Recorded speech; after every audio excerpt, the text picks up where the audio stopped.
अल्हम्दुलिल्लाह नहमदुहु व नस्तईनुहु व नस्तगफिरुहु व नु'मिनु बिही व नतवक्कलु अलैहि व नऊज़ु बिल्लाहि मिन शुरूरि अनफुसिना व मिन सय्यिआति अअमालिना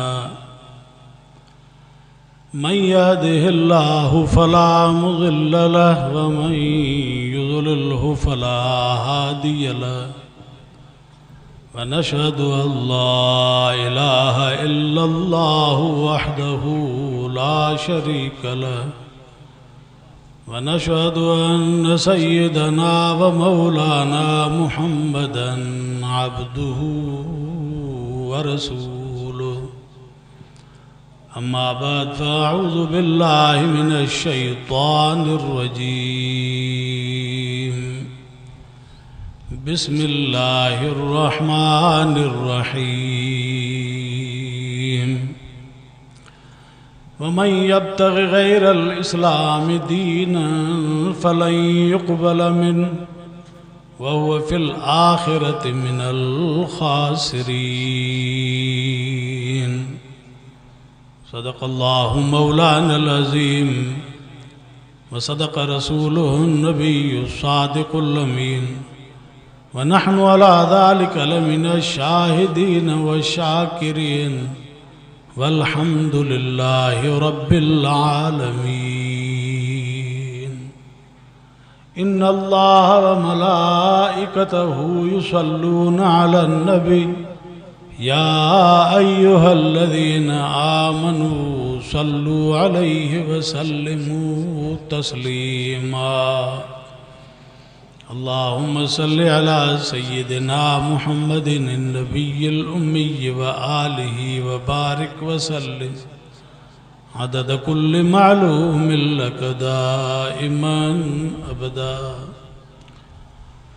मुझा अजीज दोस्तों भाइयों, अज जो प्रोग्राम इस्लाह मुआशरा के हवाले से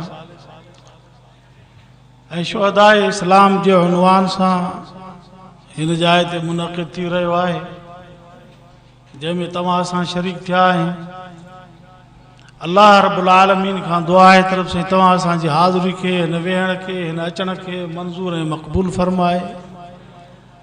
अल्लाह ताला असांखे सालिह मुआशरे क़ाइमु करण जी भी दुनिया में तौफ़ीक़ अता फरमाए ऐं असांखे जेको तारीख़ सां शुहदा जो बाब भरियो पियो आहे, अल्लाह ताला असांखे भी उन्हनि वांगुरु दीन इस्लाम ऐं शरीयत जे राह ते क़ुर्बान थियण जी तौफ़ीक़ अता फरमाए। अज़ीज़ अल्लाह तबारक व तआला तव्हां असांखे जेको मिल्लत मज़हब शरीयत राह तरीक़ो अता फरमायो आहे, अल्लाह ताला उन जो नालो इस्लाम रखियो आहे।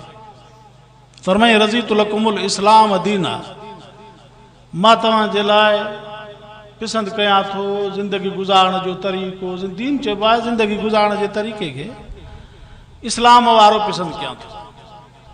हाणे असां पैगंबर अलैहिस्सलातु वस्सलाम जे ज़िंदगी के, उन जे तरीक़े के, उन जे अखलाक, उन जे किरदार, उन जे ॾिनल निज़ाम, उन जे ज़ाती ज़िंदगी, उन जी बैनुल अक़वामी ज़िंदगी, उन जी मुआशरती ज़िंदगी ऐं अल्लाह जो ही फरमान जेको हज़ूर जे ज़िंदगी जी रहनुमाई करे थो, इन सॼे मजमूए जो नालो इस्लाम आहे। दुआ कयो त अल्लाह ताला असांखे इन इस्लाम जे तरीक़े ते दाइम ऐं क़ाइम रखे। कन खे यहूदियत वारो तरीक़ो मिलियो, कन खे नसरानियत वारो तरीक़ो मिलियो, कन खे कहिड़ो तरीक़ो, कन खे कहिड़ो तरीक़ो, तव्हां असांखे हज़ूर जे उम्मत खे हज़ूर जे ज़रिए सां क़ुरान वारो इस्लाम वारो तरीक़ो मिलियो।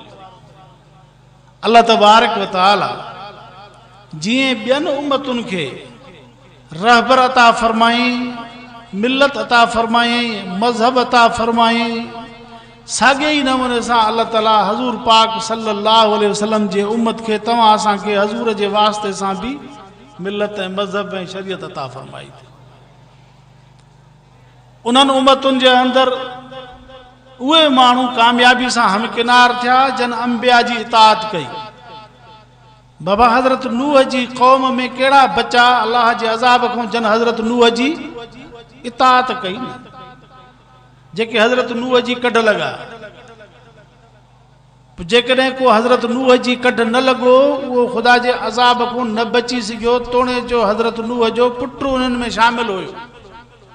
हज़रत नूह जो पुटु बि हज़रत नूह जी इताअत न कयईं, इन जे करे उहो बि ॿुॾी तबाह थी वियो। अल्लाह तबारक व तआला जी ज़ात बेनियाज़ आहे, रब बेपरवाह ज़ात आहे।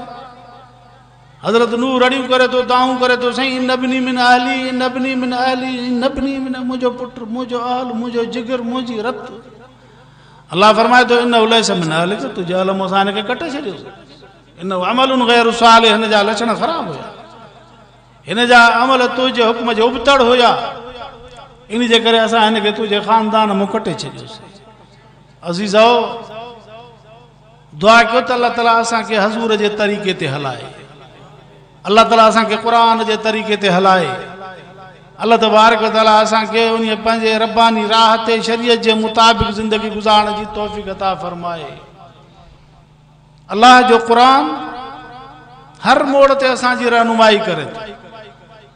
फरमाई नज़लना अलैकल किताब तिबयानल लिकुल्लि शै, ऐं नबी असां तुंहिंजे मथां अहिड़ो किताब नाज़िल कयो अथसि जेको हर शइ खे बयानु करे थो। अक़ीदे जो सबक़ इन्हीअ में, अमल जो सबक़ इन्हीअ में, अख़लाक जो सबक़ इन्हीअ में, दुनिया जे अंदरि रहण जो सलीक़ो जेको आहे उहो बि तव्हांखे हे क़ुरान सेखारींदो। त दुनिया जे अंदरि ही मुआशिरो क़ाइमु कयो, हिन निज़ाम जे मातहत दुनिया जे अंदरि ज़िंदगी बसर कयो। एॾो वॾो अल्लाह तबारक व तआला जामे किताब हज़ूर जे क़ल्ब तर ते नाज़िल फरमाए करे हिन उम्मत जी रहनुमाई कई।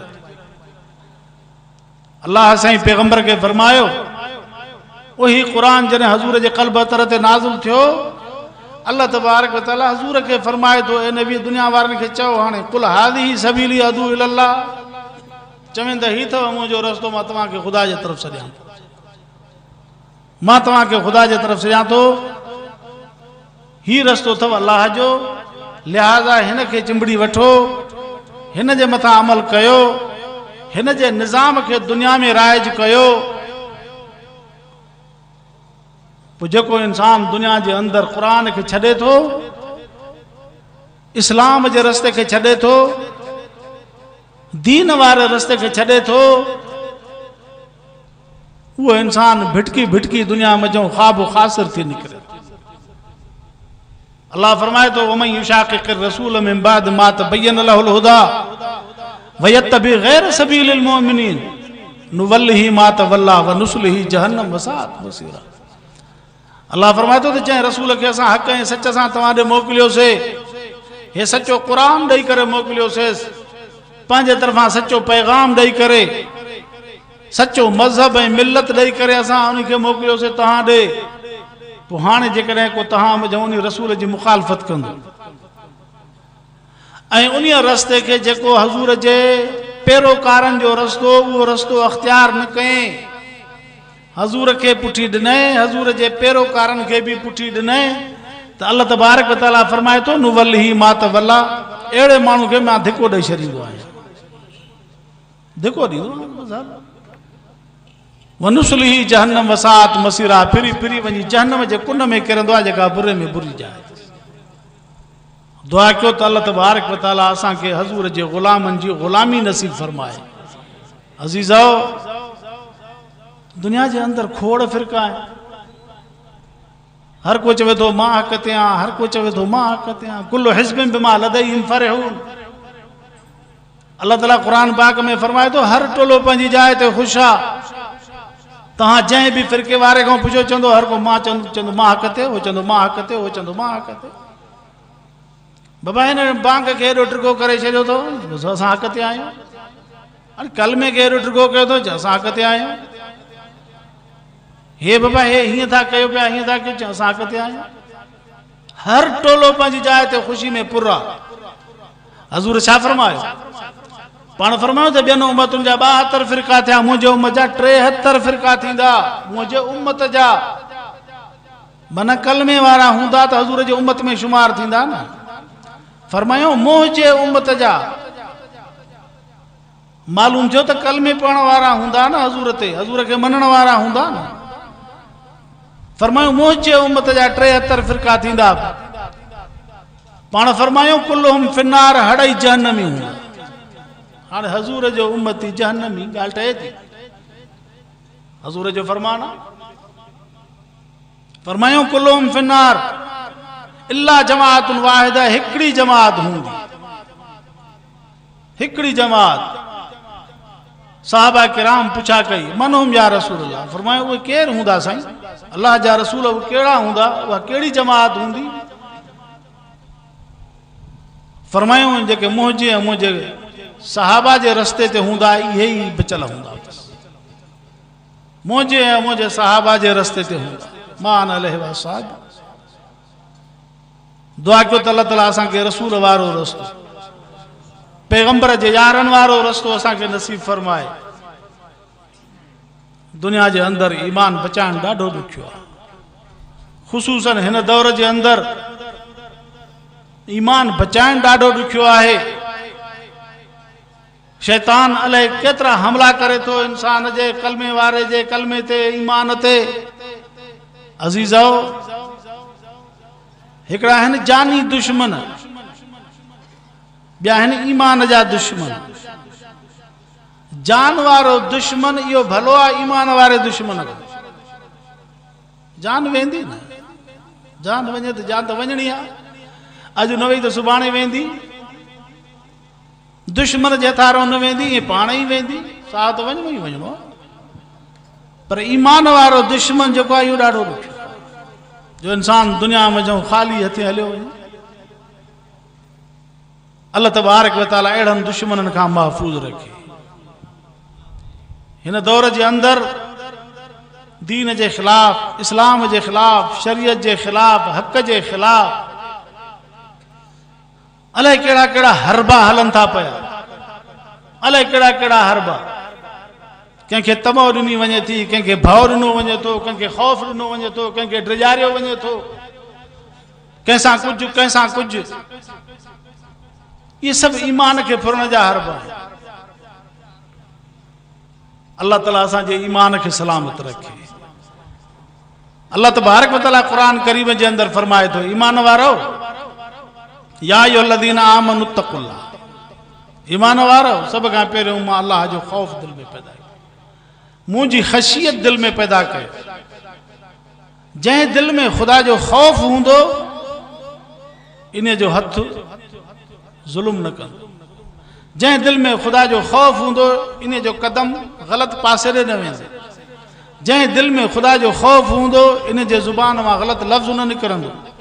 जंहिं दिल में ख़ुदा जो ख़ौफ़ हूंदो, इन जे पेट में हराम जो लुक़मो न वेंदो।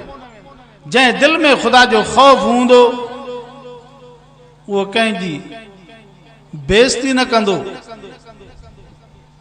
ऐं उहो कंहिंखे तानो न हणंदो, ऐं उहो कंहिंसां ॾाढ न कंदो, ऐं उहो कंहिंजो हक़ न खाईंदो। जंहिंजे दिल में ख़ुदा जो ख़ौफ़, इन जे करे अल्लाह तबारक व तआला फरमाए थो, कलमे वारो ओ जन मां अल्लाह खे पंहिंजो रब सम्झो, हिन मां अल्लाह जे वाय खे मुंहिंजो कलाम सम्झे, ऐं मां जेको रसूल मोकिलियुमि उन खे बरहक़ सम्झे, उन खे मुंहिंजो बानो ऐं मुंहिंजो क़ासिद सम्झे, ऐं उन ते ईमान आंदे, उन ते कलमो पढ़े, पंहिंजे अंदर के ईमान सां उजागर करें, कलमे सां मुनव्वर करें। अल्लाह ताला इन ईमान वारे माण्हू खे चवे थो पियो त इत्तक़ुल्लाह, मां अल्लाह जो ख़ौफ़ दिल में, मुंहिंजी ख़शियत दिल में पैदा। ऐं उन खां पोइ ॿिए नंबर में फरमाए वकूनू मा सादिक़ीन। मुआशरे में, माहौल में तव्हांखे घणा दोस्त मिलंदा, घणा यार मिलंदा, घणी संगत जा रुख तव्हांजे अॻियां साम्हूं ईंदा। काफ़ी दोस्त तव्हांजे अॻियां ईंदा, पर पोइ उते तव्हां सचनि जी संगत खे अख़्तियार कजे, उहे जेके तव्हां सां सचा हुजनि, जंहिंजे दिलनि में ख़ुदा जो ख़ौफ़ हुजे, जेके सही तव्हांजी रहनुमाई करनि। छो त दुनिया जे अंदरि बज़ाहिर सूरत हिकिड़ी हूंदी आहे, माण्हू जी अंदर में ॿी शइ हूंदी आहे। अहिड़े क़िस्म जा माण्हू हज़ूर पाक सल्लल्लाहु अलैहि वसल्लम जन जॾहिं वेहंदा न कचहरी में मदीने पाक में त मुनाफ़िक़ वरी अॻियों अॻियों अची वेहंदा सभिनी खे ओरांगे करे अॻियों जन एॾी वरी मुहबतनि हालांकि अंदर में हज़ूर जे दुश्मनी जा डांड हुयनि सभिनी खे चीरे पाड़े अॻियां अची वेहनि ॼण एॾी वरी मुहबत अल्लाह तबारक व तआला फरमाए थो इन्नल मुनाफ़िक़ीन फ़ी दरकिल अस्फल मिनन नार मुनाफ़िक़ वरी जहन्नम जे तरे में हूंदा दुआ कयो त अल्लाह ताला असांखे इन बुरी बीमारी खां बचाए इस्लाम सां सचा थियूं क़ुरान सां सचा थियूं दीन सां सचा थियूं शरीयत सां सचा थियूं ऐं सचनि जी संगत खे ॻोल्हियूं सचनि सां तालुक़ रखूं सचनि सां मुहबत रखूं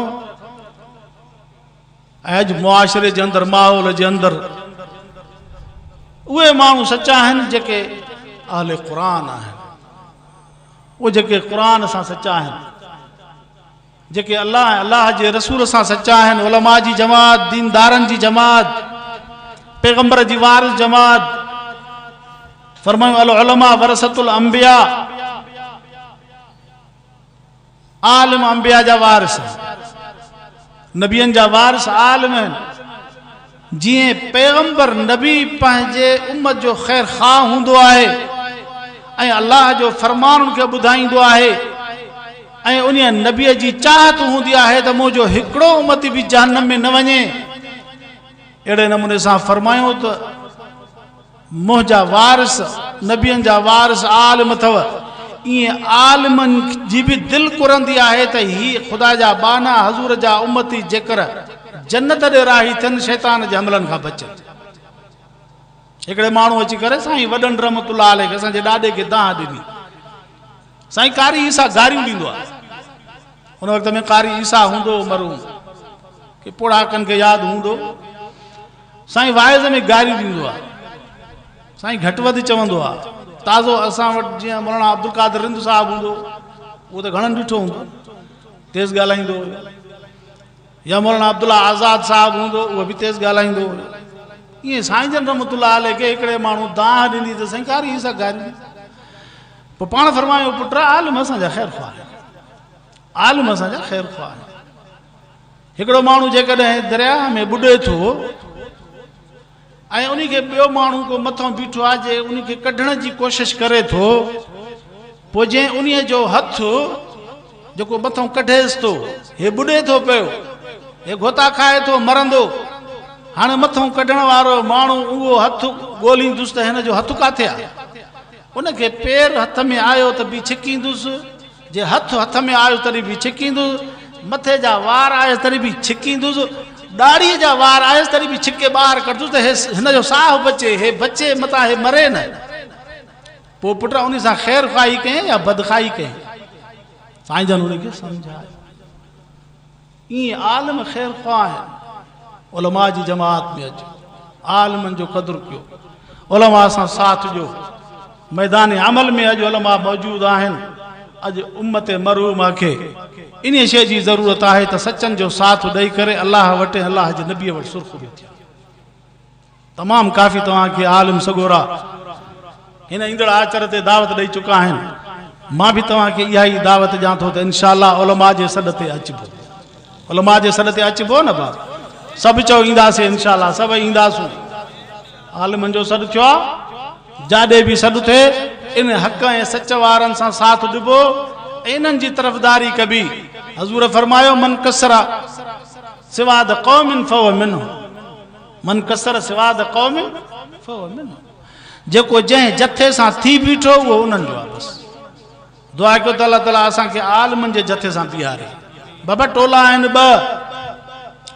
हिकिड़ो ज़ालिमनि जो आहे ॿियो आलिमनि जो आहे हिकु ज़ालिमनि जो टोलो आहे ॿियो आलिमनि जो टोलो आहे जेकॾहिं असां अॼु दुनिया जे अंदरि हिन माहौल में हिन मुआशरे में ज़ालिमनि जो साथ ॾींदासीं त पोइ ज़ालिमनि सां पर जेकॾहिं असां आलिमनि सां साथ ॾींदासीं त आलिमनि सां हूंदासीं अल्लाह तबारक व तआला खां दुआ आहे त रब तबारक व तआला तव्हां असांखे हिन क़ुरान पाक ते शरीयत पाक ते पैगंबर पाक जे फरमूदात ते अमल जी तौफ़ीक़ अता फरमाए अल्लाह ताला असांखे बि इहो करबला जो वाक़ियो उम्मत खे सबक़ ॾेई वियो त हज़ूर जा बचड़ा ज़ालिमाना निज़ाम जे ख़िलाफ़ अलम जिहाद बुलंद कयूं ज़ालिम जे हथ ते बैत न कयूं तंहिंजे करे तव्हांखे बि ज़ालिमनि सां साथ नाहे ॾियणो, ज़ुल्म जो बाब बंदि करिणो आहे।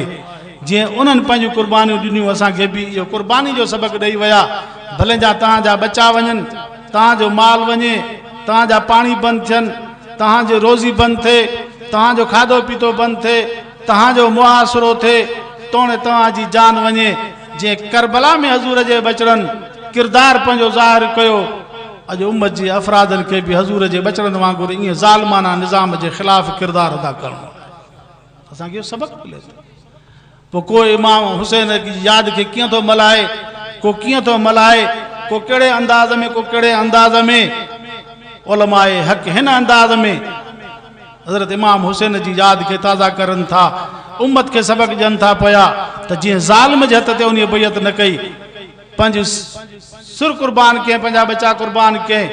तव्हां असांखे इहो सबक़ु ॾेई वियो त तव्हां बि ज़ालिमनि जे ख़िलाफ़ आवाज़ उठाइजो, ज़ुल्म जे ख़िलाफ़ उथिजो। पोइ जान वञे त वञे, काई बि ॻणती नाहे, जान अचणी वञणी शइ आहे। अॼु न वई त सुभाणे वेंदी, पर जेकॾहिं राह ख़ुदा में शहीद थिए थी पई या जान वञे थी, त इन खां वधीक ॿी सआदत वारो मौत कहिड़ो आहे। सवले में सवलो, सवले में सवलो ख़ुदा जे रज़ा जे हुसूल जो सबबु जेको आहे न, शहादत वारो मौत आहे।